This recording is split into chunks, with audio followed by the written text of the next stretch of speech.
Today's episode of the Counselling Tutor Podcast is sponsored by Web Healer. You're a counsellor in private practice and you need a website, or you've got an existing website which you need help with.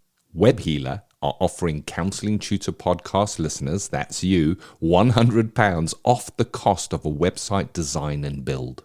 Now, Web Healers specialize in websites for counselors and psychotherapists. It's what they do. And the Web Healer team provide a completely non-technical, done-for-you solution, leaving you to focus your time on your clients.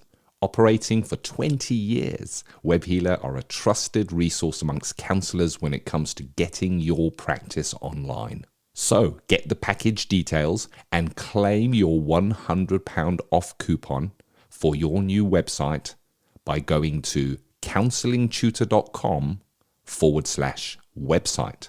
That's counsellingtutor.com/website. Hi, I'm Rory and welcome to episode 307 of the Counselling Tutor Podcast. I'm delighted to catch up with Amy Peters, who has a Level 4 Diploma in Therapeutic Counselling, a Level 6 Child Counselling Certificate. She's a trained rewind therapist, accredited member of the National Counselling and Psychotherapeutic Society, and she also runs a busy practice counselling neurodivergent teens and adults. Today, Amy is going to talk about a lecture she has delivered for the Counsellor CPD Library on the topic of neurodivergent-affirming practice. So with that said, let's get on with today's episode.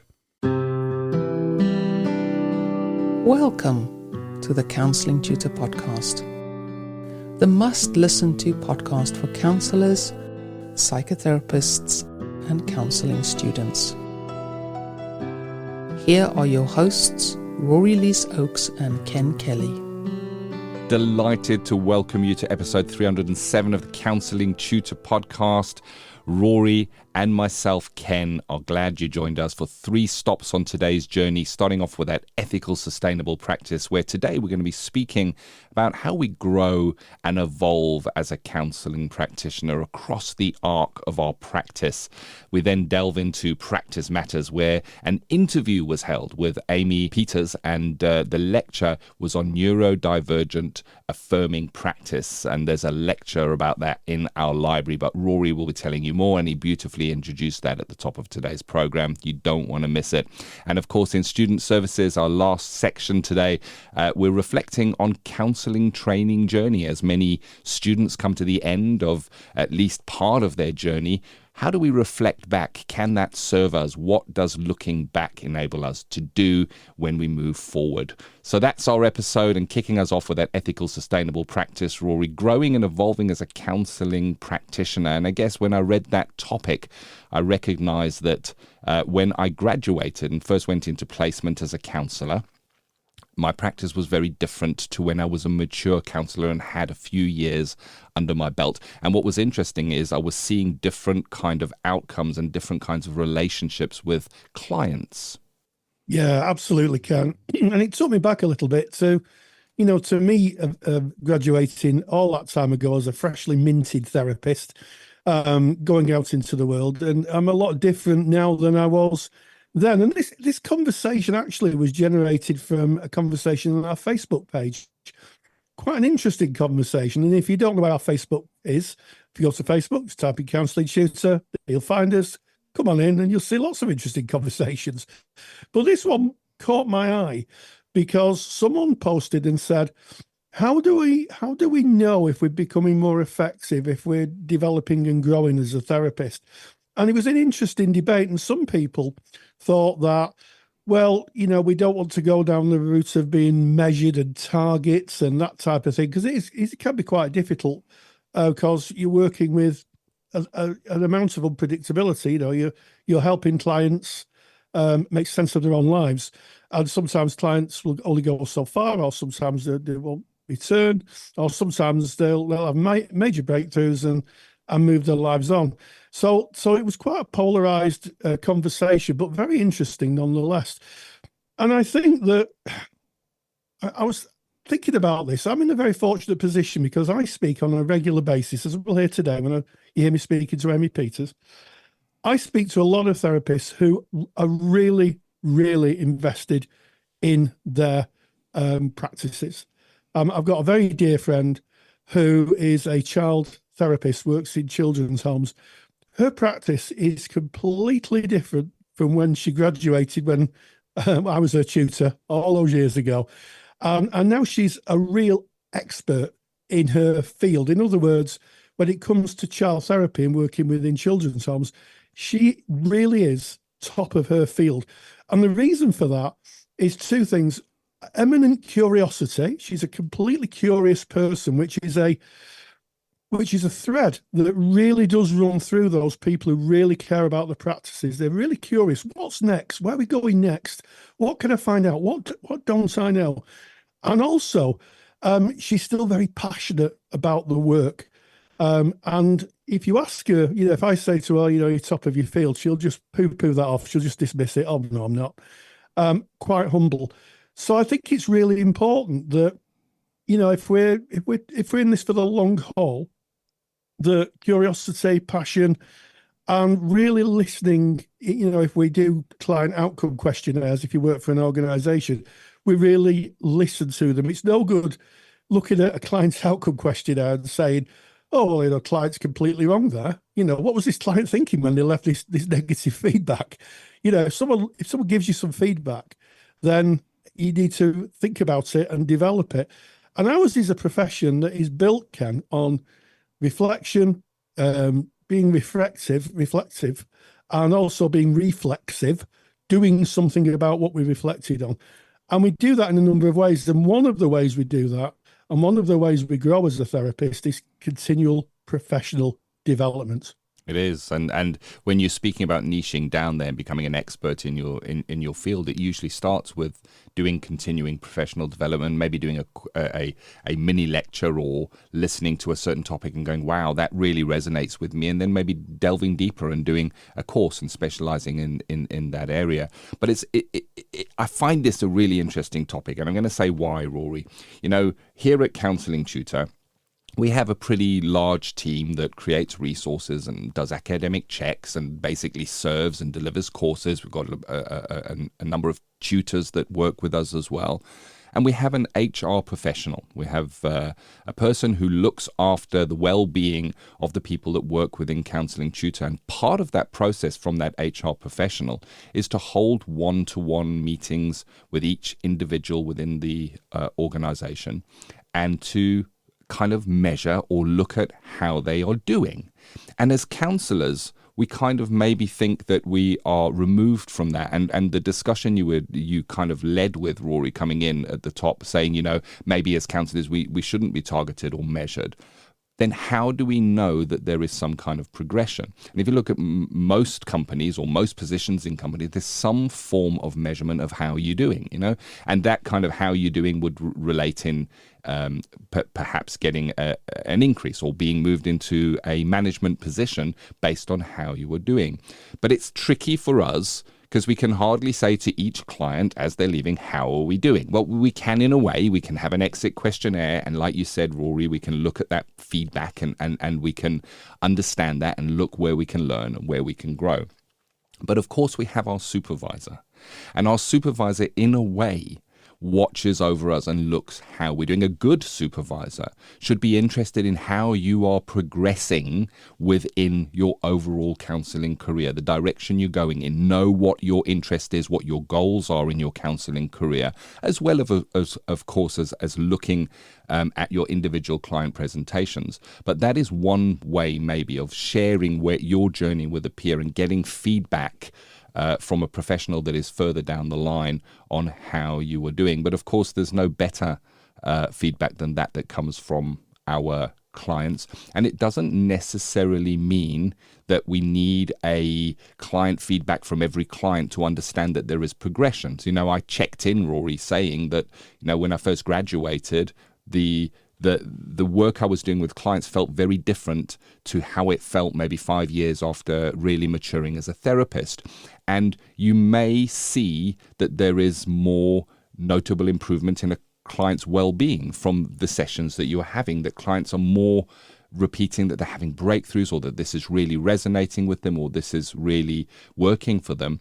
And maybe, and this is not always the case, so this is a tricky one, maybe looking at your client retention can be an indicator. So if you're seeing many clients and they're coming in and you're kind of having an initial session and saying, let's see how we go over a 6-session period and then we can review, and at session 3 most of them are dropping out, might be an indication of something in practice. So that, and it may not be, because it is a client's choice, of course, to leave anytime they wish to. They're not contracted in for that period of time. But client retention can be an indicator, and it certainly was noticeable in my own practice, Rory. When I was in practice, certainly the more mature I was, I found that that my clients were less likely to just suddenly disappear or not continue with their therapeutic journey.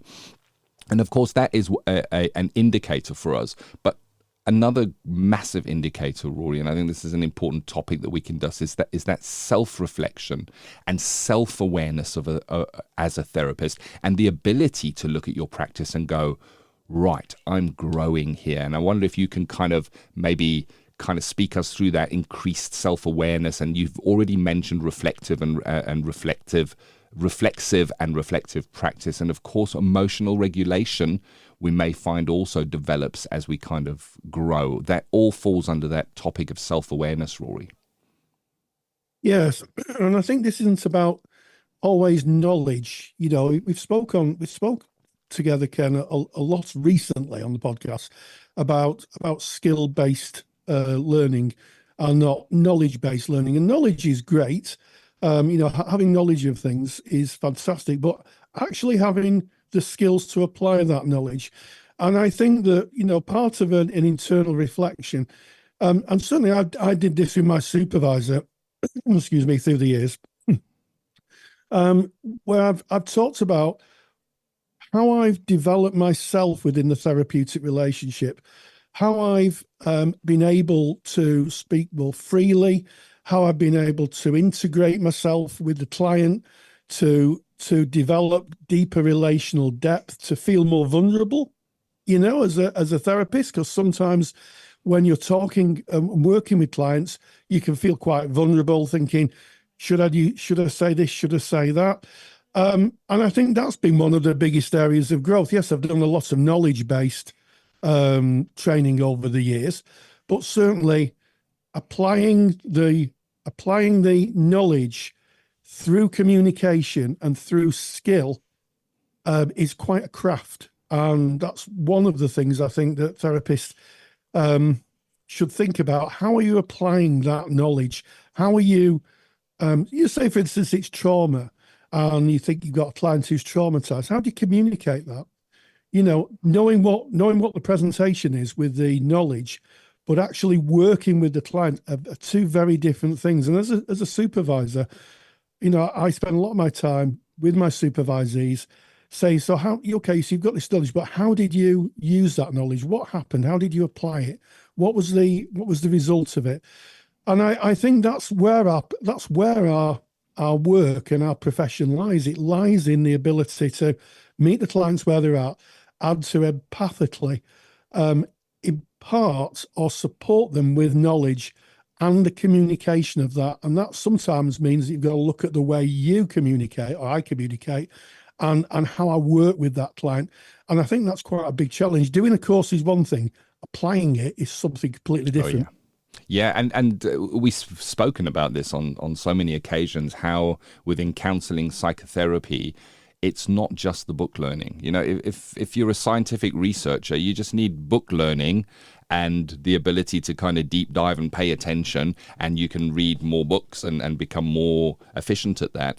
Within counselling and psychotherapy, we are a massive part of the interaction with our clients. It's not just the book learning. Yes, it's important to do the CPD and the continuing professional development, but our own self-awareness and how we show up is so important, which it may not be in many other professions.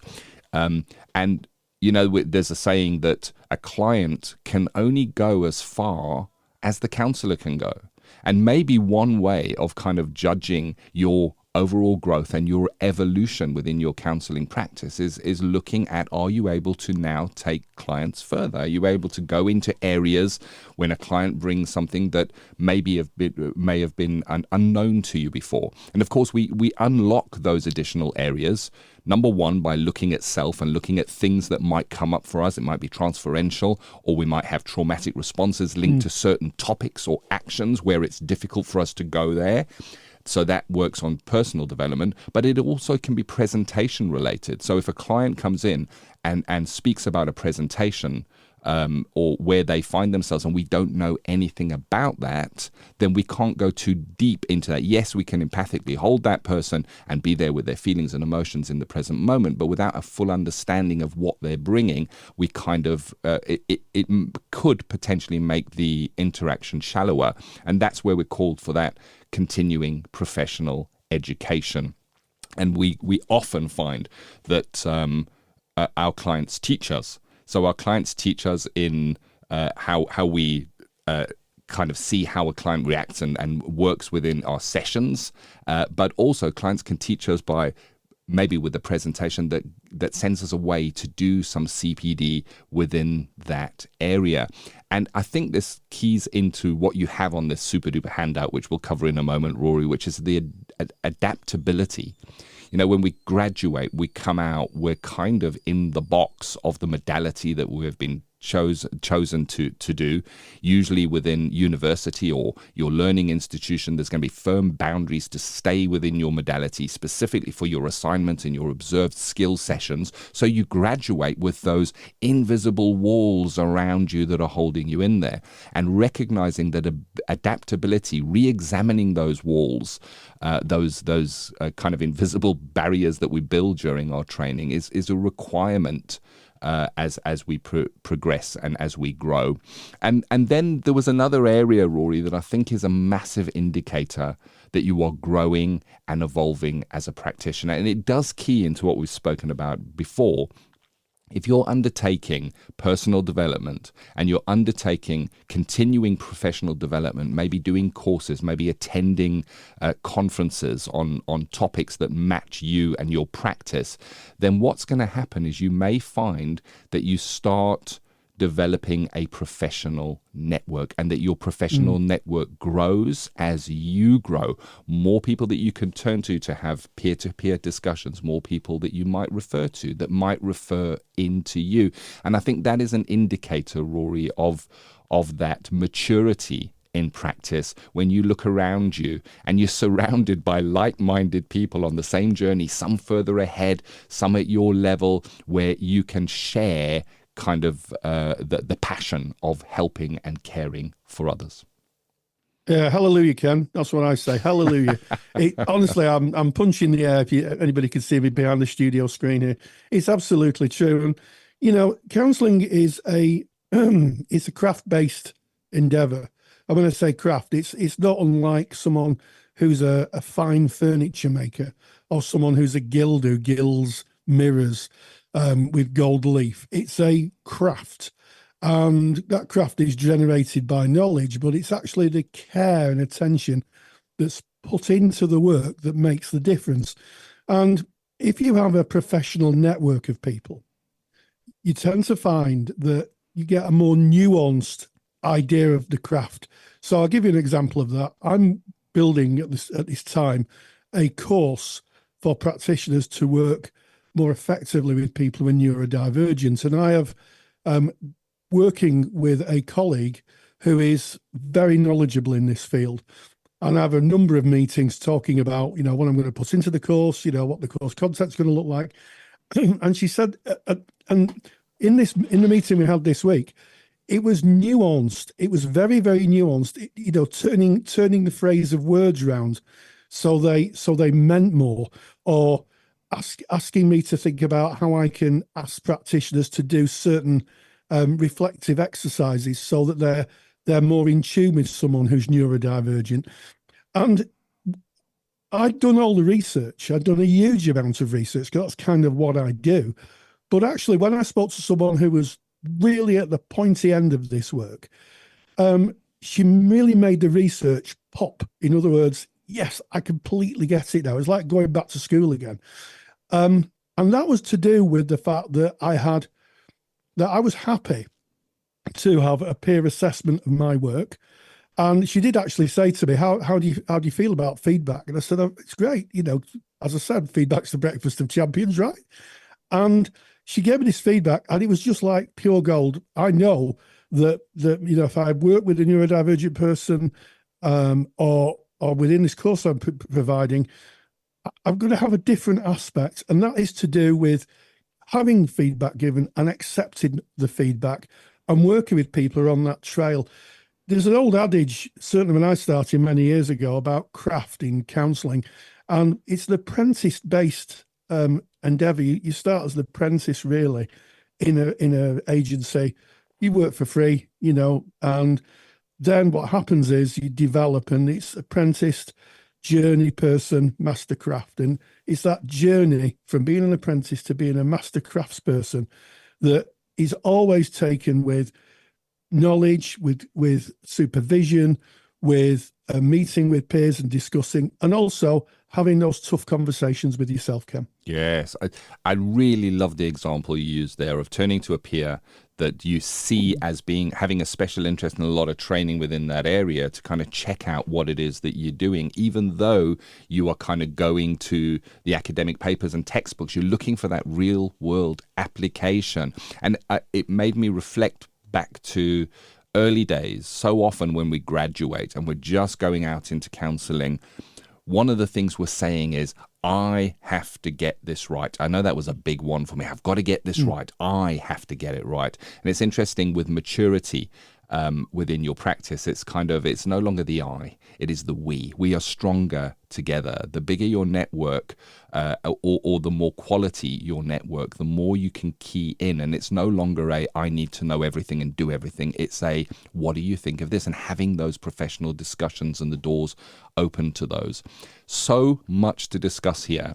And there's some takeaways. I'm going to try and cover links for things we've covered just discussing this topic. The first link you're going to love because it's the super duper free handout that Rory has made.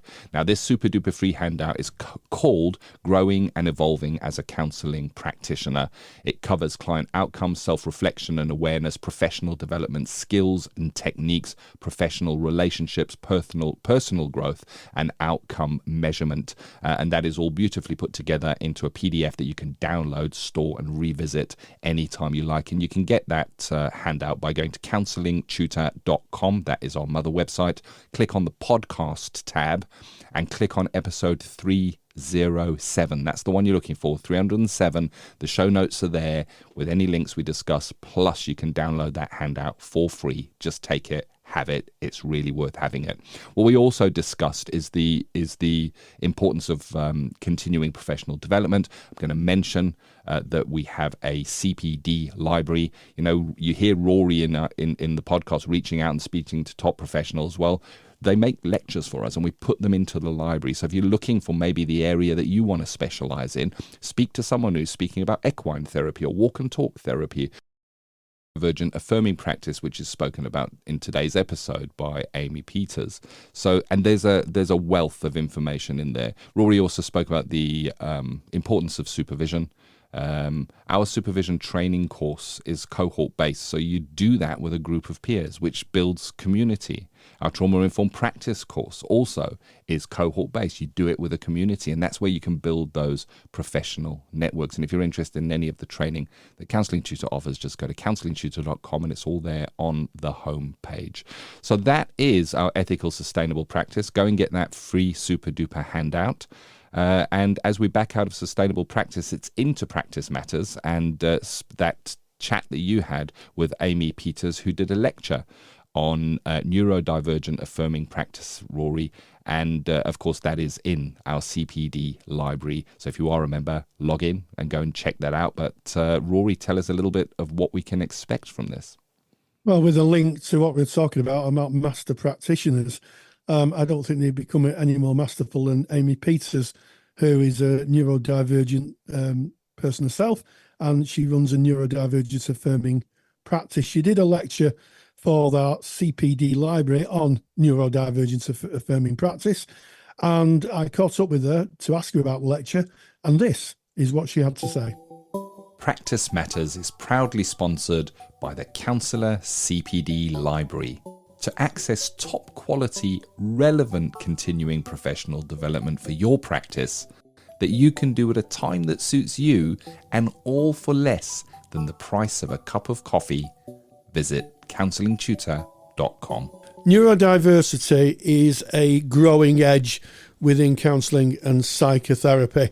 We're seeing more and more neurodivergent clients, and it's just so important to meet them where they're at. So I'm delighted to be speaking with Amy Peters, who's done a fantastic lecture for the Counsellor CPD Library on neurodivergent affirming practice. So, Amy Peters, thank you so much for joining us. Hi, Rory. Thanks so much for having me. Now, as part of your model, or as part of the lecture you gave, you talked about the diverse model of neurodivergent affirming practice. And it's actually called diverse, but it's an acronym. And if we work through that acronym, which means that effectively each letter has a specific meaning, we can work through that. And maybe we could get a sense of how that links to neurodivergent affirming practice. So the word is diverse, and it starts off by diversify perspectives, exploring life experience through a neurodivergent lens. So what does that actually mean in practice? Yeah, it's a really good question. I think when I'm thinking of neurodivergent affirming therapy, I'm thinking of the client that's going to come into the therapy room with me. Quite possibly, they might be late diagnosed, they might be late identifying as neurodivergent. That's very, very common, and we're seeing more and more of that in the therapy room now. And actually, what often happens for people is that we may have had these experiences in our life that we've seen one particular way, through one particular lens. And then when we realize we're neurodivergent, like myself, we're then looking back on all those life experiences and having to kind of reshuffle everything, having to look at it a completely different way. And it gives a completely new meaning on it when we know more about our neurodivergent traits, for example. So I think as the counsellor, what we can do is gain a really strong knowledge of neurodivergent traits and how people experience the world as a neurodivergent person, which can really help us to then work with the client to have a look through and kind of sift through those experiences and work out what that means for them. Absolutely. And someone who, like yourself, who's had an assessment late on in life, you're absolutely correct, because I've recently had a late assessment, and it's meant that I had to go through my entire life and think, well, that's probably why I didn't do well at school, or that's probably why I had difficulty establishing relationships when I was younger, or that's why this happened, or that's why I fell out with that person. And it was quite an interesting journey, but also it kind of brought up a lot of emotional power, because I'd realised that the missing part of me wasn't known to me, and it wasn't known to others, and as a consequence of that, it impacted on communication and the outcomes of relationships. I guess it's something that a lot of neurodivergent people explore in therapy. Yeah, absolutely. And I would echo that too. And I think there's also a lot of shame that we end up holding on to around things, because we've effectively felt like maybe we're broken in some way, or we're disordered in some way, but maybe not known why and what's going on. Whereas actually the neurodivergent affirming therapy approach takes this approach that's not like the medical model, which teaches us that there is something wrong, there is something disordered. It's actually looking at this as just a difference. But of course, with looking at all of those differences, there's just so much to uncover. There is. We've got so many unknowns, as you say. Yes, it's like the Johari window all over again, isn't it? Yeah, absolutely. Now, the I in diverse stands for intersectionality, and those who've listened to the podcast will know that's the work of the American sociologist Kimberly Crenshaw. But in terms of neurodiversity, what does intersectionality mean? So I talk about intersectionality within this, within neurodivergent-affirming practice, as the idea that neurodivergence doesn't exist in a vacuum. So I'm not just a neurodivergent person. I'm also a white person. I'm also a woman. I'm also ADHD. I'm a parent. And there are all these intersectionalities where my identities intersect. And so it's so vitally important that we look at our clients' intersectionalities. So how do their identities intersect? How does that influence the way that their life has gone? How does that influence their beliefs and their values? And then also for us to look as the counsellor ourselves, to look at our own identities and how our identities intersect and interact with that of our clients at the same time. Yes, and I think that's really, really interesting, because when we think of intersectionality, it's sometimes framed in oppression. In other words, how our identities have somehow been oppressed. And I guess that, as a white man, I could point to the fact I'm of working class roots, and there could be a slight amount of repression there. Certainly when I was a younger person, working class voices weren't particularly well heard. But I like what you're saying about the idea that we have to not only understand the impact on clients, but also where we are in terms of our many different personas in terms of intersectionality. I'm a man, you're a woman. A few weeks ago, I interviewed a number of black therapists. They would have had an intersectional view of the world, which was different to my frame of reference. Absolutely. And that difference really comes out when we're looking through this neurodivergent lens again, because we can see that everyone will have had those unique experiences depending on how their identities intersect. Yeah. Absolutely. Now, the V is value neurodivergent voices. Listen to and learn from neurodivergent people. I like this because I think therapists should always learn from the clients. What may we learn by paying close attention to neurodivergent voices? Yeah, it's an interesting question. I think really what we're doing with this is learning from the people who we're talking about at the end of the day, or who we're talking to. And I think when I talk about valuing neurodivergent voices, I'm also talking about, like, within training, for example, if we're learning about neurodivergence, we need to be learning from neurodivergent people. If we're reading books about neurodivergence, they need to be written by neurodivergent people, because actually they're the people that have that life experience. And of course, as we were saying, that's going to be very different for different people, depending on their identities and so on. But actually, it's raising up those voices and giving a platform, I think, to a group that has traditionally and historically been silenced and shamed for their way of being. Absolutely. And I think for me, listen and learn from neurodivergent people is that one of the things that I've become to understand is that once you've met one neurodivergent person, you've met one neurodivergent person. We're all different. We're a great rainbow of difference, and I guess the thing for me is, and I guess something to take away really, is not to stereotype. Everybody's different. They're different as anybody else. Now, the E in diverse is embrace neurodivergent characteristics, and you say focus on how to integrate them, not eradicate them, and you say reject ABA. So am I reading this as to say that it's about helping clients embrace their neurodiversity and not try to have an internalized critic about them? Yes, absolutely. It's about normalizing those different traits and those different characteristics, and really helping the client to thrive, to become their own authentic self.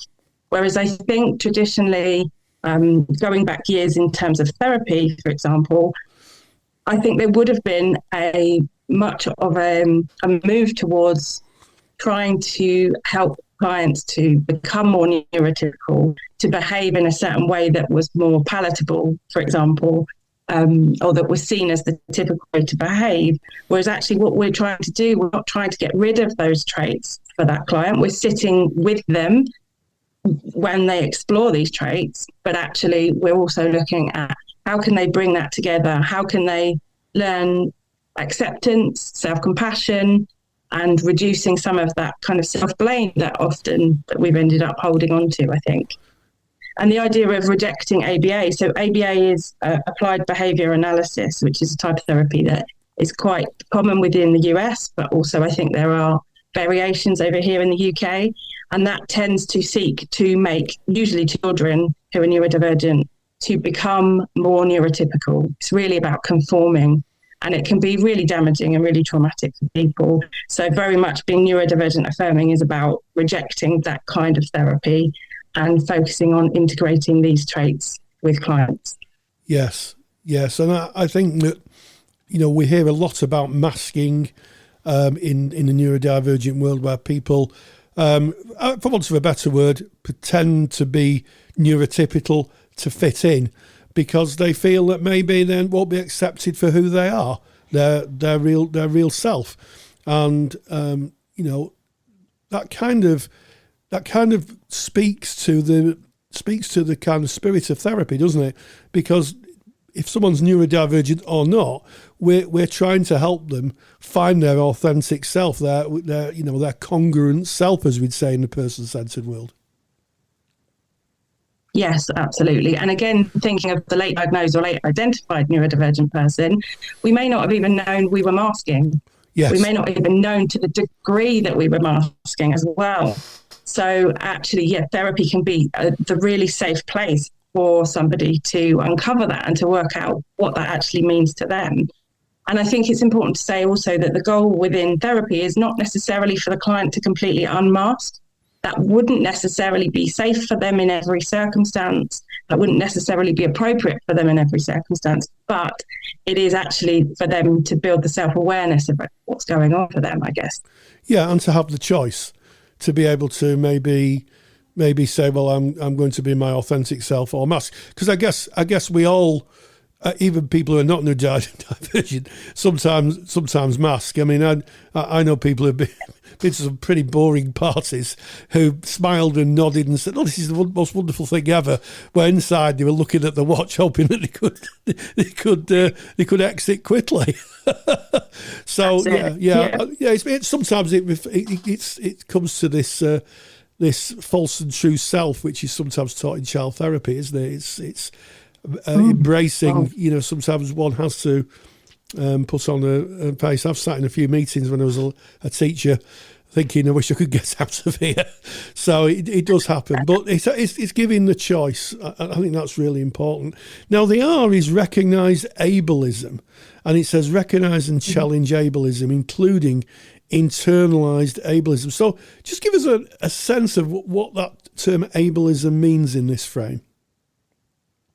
Yeah, so ableism is really a set of beliefs or maybe practices that discriminate against people with disabilities, and kind of says that typical abilities are superior. Sort of what it's saying, really. And internalised ableism, because ableism is rife really in society, sadly, and within lots of our systems, actually internalised ableism is where we've taken that on board. And of course, we take that on board as the counsellor, as a neurotypical person, but also as a neurodivergent person, as the client. So this here is about working through that. And it really is a process. And I think even for me, over the years, there's still bits and pieces that I'm uncovering all the time. Yeah, absolutely. It's kind of interesting. Earlier on today, I recorded another podcast, and I shared with my guest that I don't write very well. So if you give me a pen and a piece of paper, you might get a very good representation of a drunk spider at some point, wandering around the page, but nothing that you could actually read. And for a long time, I struggled with that, thinking that, there's something wrong with me, until I realised that actually I just found a better way of communicating. Hence, I spend my time in front of a microphone a lot. But it took a bit of time to unlearn, because you're told, that writing is essential. Certainly when I went to school, I'm not sure it's the case now, that if you couldn't write, if your penmanship, notice the sexism in that, your penmanship wasn't correct, then somehow you were just less than. And, Yes. and that becomes an introjected value within people. So, yeah, I think that's really useful. And then the S is for support and accommodate, e.g. for EF differences, learning styles. So what is EF differences? So EF is just short for executive functioning differences. Yeah, so supporting, this is about supporting and accommodating within your practice as a counsellor. So that might be looking at your procedures, your processes, your forms, how accessible is your referral process, all of those things. Starting to look at how you can support all your clients, neurodivergent or not. And then also looking at within sessions, so how accessible are your sessions? Can you offer movement breaks? Can you offer captions if you're using Zoom, for example, or another online platform? Can you provide fidget toys for your clients? Can you be flexible in your actual approach to counselling and change depending on the client that you're with? And really accommodating, like I say, those different learning styles as well. So do you have visual learners in the room? Do you have different ways of explaining certain things to your clients? So yeah, it's really looking in a holistic way at all your practices as a counsellor. Yes, and it speaks to reasonable adjustments, doesn't it? The Equality Act, certainly here in the UK, talks about making reasonable adjustments. So, looking over your policies, your procedures, how you meet, even small things, which is that some neurodivergent people don't like using the phone.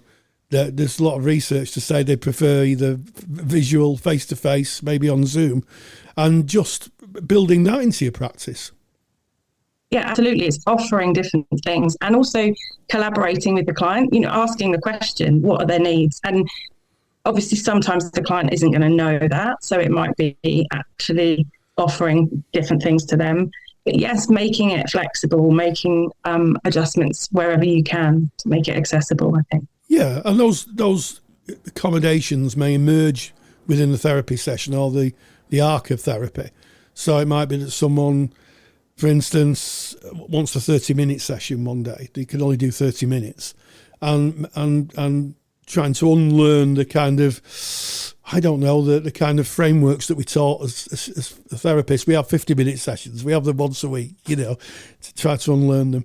And then finally, the E is empathy towards different.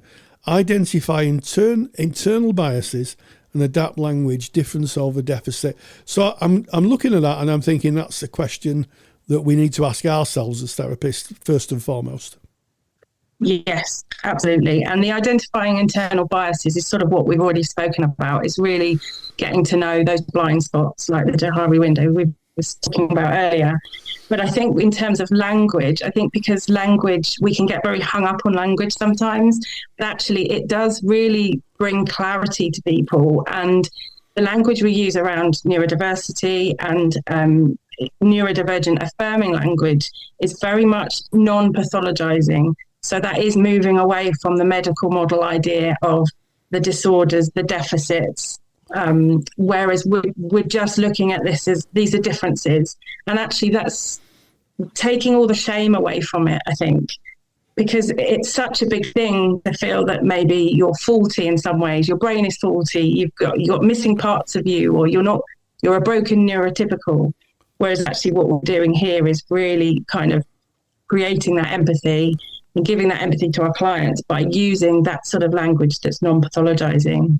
Yes, I think that's really important, isn't it? Because a lot of people, may start off by saying, well, I struggle. I've heard the term mentally ill. Some people have said I'm mentally ill, or I'm not all there.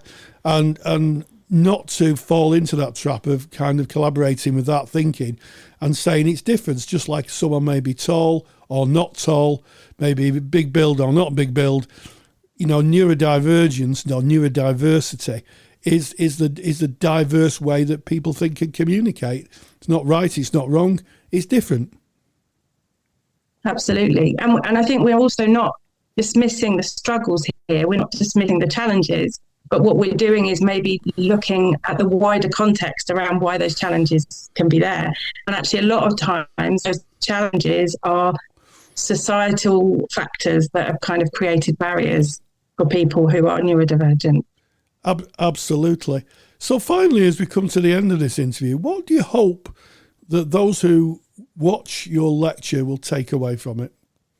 I think this model, really, I designed it to create a bit of a framework so that counsellors and therapists can actually start to really audit their practices in a way and think about how they're working with their neurodivergent clients. So I just really, really hope actually from this, they can take this framework and think, okay, what's the next step? What's the next part of my growth as a professional? Where do I need to go? What type of CPD do I need to do next? And I think actually if this can just be a stepping stone to that growth and that more learning for those counsellors, I think. Fantastic. And of course, we've only touched on a small snippet of your lecture. So Amy Peters' lecture, Neurodivergent-Affirming Practice, is available in the Counsellor CPD library. So all it remains for me to say is, Amy Peters, thank you so much for joining us. Massive thank you to our guest, Amy Peters, and to you, Rory, for holding the important discussions and bringing us the continuing professional development. And we now move into student services. Student Services is sponsored by Counselling Skills Academy. Have you ever wondered if you're using counselling skills effectively? Confidentiality means we rarely see skills used by others, so it's no wonder that so many students say they lack confidence in their counselling skills. That's why I built Counselling Skills Academy. Counselling Skills Academy is an online course that you can do at your own pace. It will give you the skills competence and confidence to know that you're using your skills most effectively. You will see real counselling skills used by a counsellor in real life sessions, covering everything from how risk is assessed right through to working towards an appropriate ending. Visit counselingskillsacademy.com to learn more and to claim your counselling tutor discount. That's counselingskillsacademy.com. Today in Student Services, reflecting on your counselling training journey. Now, there's those that say we shouldn't look back, Rory. We should just look forward and use the momentum of what was behind us to go forward. But there are times when reflecting is really important, specifically in personal development, professional growth as a counsellor. Yes, well, as we come to the end of the academic year, this podcast is recorded in late June of 2024, and people will be coming to the end of their studies, and then there'll be a long academic break. And in that academic break, I always think it's useful to reflect on the journey that one has taken, the arc of personal development that happens within a counselling course. And I guess you have your last lesson, you tidy your paperwork up, you leave, and then you're off on your holidays. But actually, you might carry with you massive changes that have happened, relationship changes, or changes in the way you view the world, or you view yourself, or how you've learned to communicate in a different way. And I think that the counselling courses are kind of tough emotionally for people. I've never known anybody who's gone through a counselling course and didn't feel a little wrung out at the end of it, a little fatigued emotionally, because it does challenge you to look at yourself and your view of the world and where you got your view of the world from. So taking some time just to reflect and putting some time aside just to think about how things have changed and what that might mean going forward. I think there's cause and effect. So, sometimes you might find yourself, thinking about a relationship that you've had, and you've realized that maybe that relationship needs either renegotiating or needs terminating. How do you go about that? What are you going to do about it?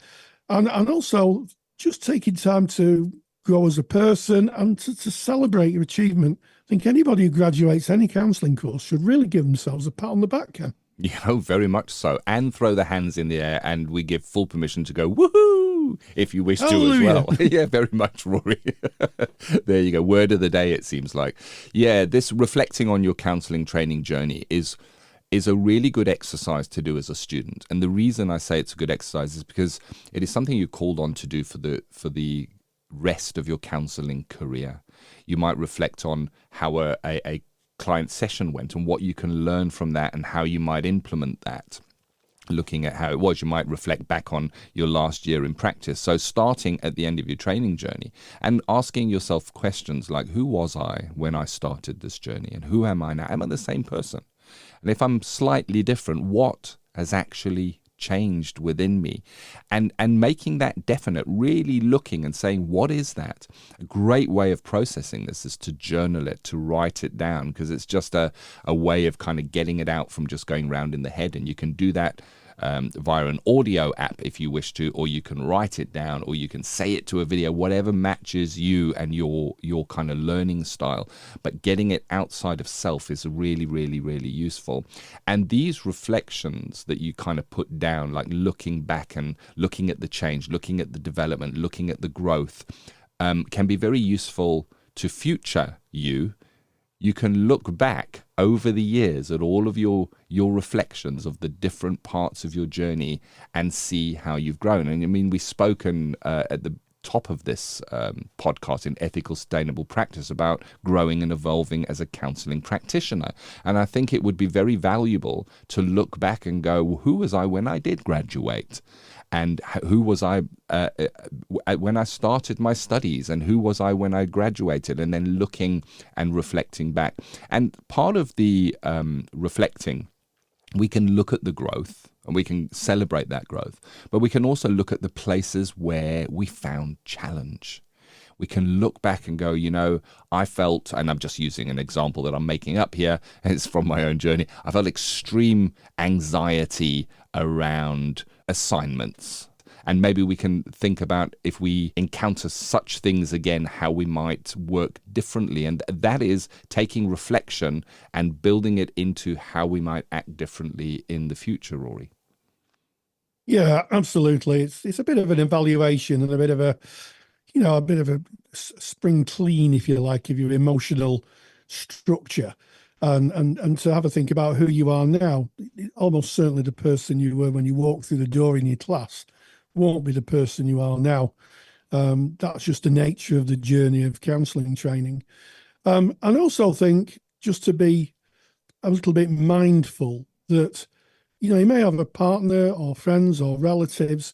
They've not been through the same journey as you. They've not been in that same situation. So you may come out of it and find that, I don't know, some of your relationships, are questioned and that their values don't match. But I think part of making any decision about, how you proceed with relationships is to understand that, you've gone through quite a unique experience. Counselling training for me was an incredibly unique experience. And when I came out of it, I certainly wasn't the same person I went in. I was a very, very different person. My worldview had changed. And also I had a real understanding of how people ticked, if you like, how people operated, because I've been taught psychological theories.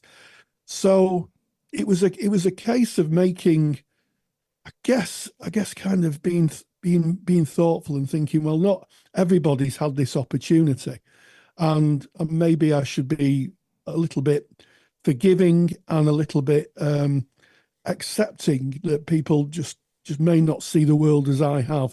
I think it's very easy to become a little bit fundamental when you've catapulted out of counselling training. Like you've got this this new knowledge and you want to be evangelistic about it. And I think sometimes it's best to use a bit of wisdom and just allow people to be.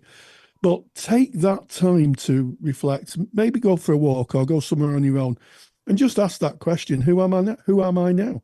Who am I now? And what will the future hold? It's the incredible, I speak for myself, but it was the incredible affirming journey, which changed everything for me. And I'm sure I'm not the only person who's gone through a counselling course who feels like that. Yeah, and I love the word you used. Who am I now? Who am I now?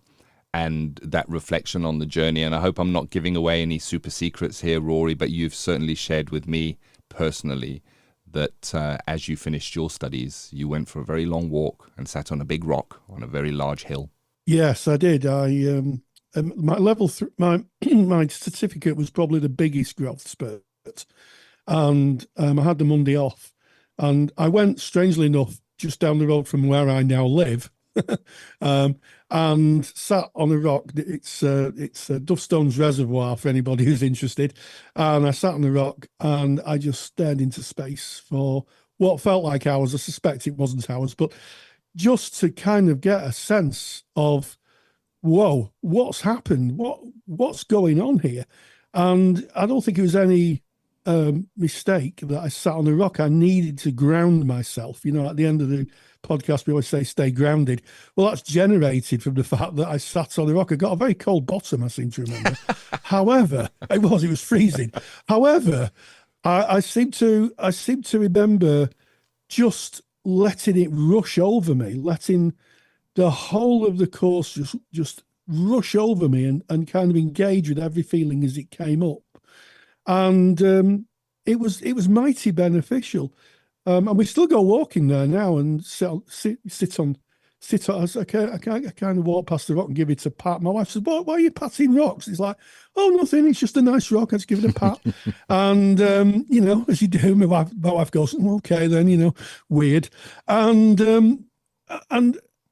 it kind of, yeah, as I say that, just that time in that space, just to get a sense of what the hell had happened to me and where I was going next, where next on the journey, which kind of links back to the start of the podcast where we talked about growing and evolving. It's really about where's next? What next? Where am I going to go next? What's the curiosity? What am I interested in? And for the first time in my life, in terms of work, I was incredibly empowered and enthused. So yeah, rocks, Ken. What can I tell you?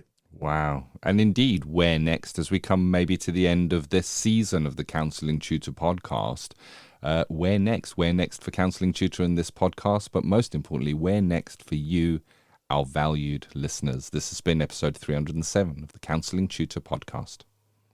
Yes, we started off with ethical and sustainable practice, growing and evolving as a counselling practitioner, a discussion about how we may assess our growth and our journey as a counselling practitioner.